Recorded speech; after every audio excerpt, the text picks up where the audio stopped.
Bonjour à tous, bienvenue chez les NUM. Aujourd'hui on se retrouve pour faire la vidéo test du Oppo A5 édition 2020. C'est donc en fait le modèle d'entrée de gamme de Oppo et il vient titiller directement les plates-bandes des Xiaomi Redmi à l'instar du Note 8T ou alors du Xiaomi Mi A3. Bien que flanqué d'un beau 2020, ce Oppo A5 a un design résolument classique pour 2019. On retrouve donc une grande dalle LCD IPS de 6,5 pouces occupant plus de 84% de la face avant du téléphone. Le module à selfie est donc dissimulé dans une petite encoche en forme de goutte d'eau qui est désormais assez traditionnelle. Les bordures du mobile sont assez fines, à part celle du bas, toujours qui a un menton un peu plus proéminent, mais bon, c'est toujours aussi classique dans ce genre de téléphone. Le téléphone est fait de plastique sur son dos et de Gorilla Glass à l'avant sur son écran. Au dos, donc, on retrouve 4 capteurs photo, donc c'est assez compliqué à distinguer, mais on en a 3 principaux et un tout petit placé sous le flash. Donc pour les capteurs photo, on retrouve un capteur principal de 12 mégapixels avec une optique grand angle standard, un capteur de 8 mégapixels avec une optique ultra grand angle, et ensuite les deux autres capteurs sont là pour apporter des filtres pour un mode portrait, ce qui est très prisé par ces constructeurs. On retrouve donc aussi au dos du téléphone le capteur d'empreinte qui marche étonnamment vite, mais comme vous pouvez le constater, il est aussi assez petit, donc des fois c'est un peu compliqué de le trouver du premier coup, mais quand on l'a trouvé, ça marche très bien. Pour ce A5 2020, Oppo a fait le choix d'une dalle IPS LCD de 6,5 pouces, d'une définition HD assez faible de 1560 par 720 pixels, alors qu'on a plutôt l'habitude de retrouver des définitions en Full HD, même à ces zones de prix, mais bon, c'est un choix de Oppo. C'est une définition qu'on peut retrouver par exemple sur le Mi A3 de Xiaomi aussi, j'imagine que c'est pour réaliser des économies d'échelle. Cette dalle LCD IPS par défaut, elle n'est pas forcément excessivement bien calibrée, mais il est très facile d'ajuster et la température des couleurs et le contraste dans les paramètres. Nous avons d'ailleurs réalisé un petit tuto à ce sujet directement dans le test sur lenumérique.com. Cette dalle elle est surmontée donc un petit module à selfie qui fait bien le job, qui prend des photos sans souci, mais il souffre un petit peu du mal que dont souffrent tous les terminaux d'origine chinoise, c'est-à-dire qu'il lisse un peu trop à outrance les visages. Même sans avoir activé des paramètres allant dans ce sens. Voilà, il faut s'habituer au visage un peu avec l'effet de porcelaine. C'est assez classique pour les terminaux chinois.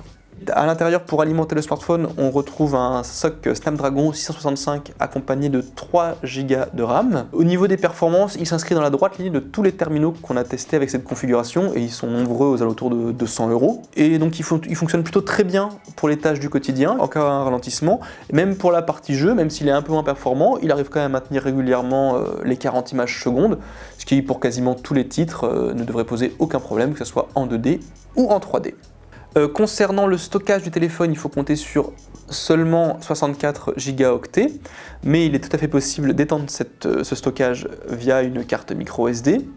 Il est aussi possible de mettre 2 cartes nano SIM dans ce téléphone, en plus de la carte micro SD. L'alimentation est assurée par un port USB-C, et on retrouve aussi la prise jack, qui d'ailleurs est d'une très bonne qualité, elle livre un son puissant, et dont les nuances sonores sont très bien restituées, et aussi un petit atout pour ce téléphone, il possède 2 haut-parleurs en bas et un juste au-dessus du module à selfie, ce qui est très peu courant pour les téléphones dans ces zones tarifaires, ça arrive quasiment jamais. Donc c'est bien, c'est que pour regarder les vidéos chez soi, sur YouTube, sur Netflix, on profite d'un son stéréo qui est d'assez bonne qualité, qui est toujours meilleur qu'un son juste en mono, restitué par un seul haut-parleur. La partie photo, c'est peut-être la partie qui est un petit peu en retrait pour cet Oppo A5 2020. Autant le Oppo A9, qui est son grand frère, pour 50 € plus cher, nous avait assez agréablement surpris avec son capteur de 48 mégapixels qui faisait un travail tout à fait honorable. Autant ce téléphone ne profite que d'un capteur de 12 mégapixels, ce qui suffit des fois pour les mobiles plus haut de gamme, mais là il accuse clairement des limites par rapport à la concurrence. C'est pas forcément rédhibitoire, mais c'est sûr que dans sa catégorie, c'est pas le meilleur photophone. Ses défauts sont encore accentués par le module ultra grand angle, qui lui, il y a déjà des formations optiques qui sont inhérents à ce type de module, et en plus, il n'a qu'un capteur de 8 mégapixels, donc la définition est assez limitée, et en basse lumière, ça se voit tout de suite. Voilà. Mais sinon, bon, voilà, pour le tout de tous les jours, ça fait le job, on pourrait dire, mais ce n'est pas vraiment le meilleur photophone. Voilà. Par contre, le principal point positif de ce Oppo A5, c'est son autonomie, parce qu'il est très grand, comme vous voulez, et parce qu'à l'intérieur, il y a une très grosse batterie de 5000 mAh, quand d'ordinaire, on tourne plutôt autour des 4000, 4200 pour ce genre de téléphone.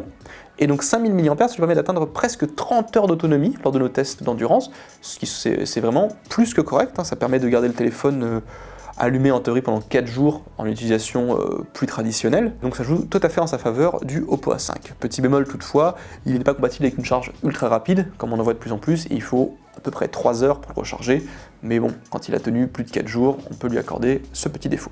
Au final, on n'a pas beaucoup de choses à redire sur ce Oppo A5 2020, il coûte 199 €, et pour ce prix-là, il fait un travail tout à fait honorable, il est bon partout, à part peut-être en photo, où il est un peu plus à la peine, mais ce n'est pas non plus, comme je disais, plutôt rédhibitoire. C'est pour ça que lui on veut attribuer la note de 4 étoiles sur 5, c'est un très bon choix pour qui souhaite s'équiper à petit prix d'un smartphone polyvalent.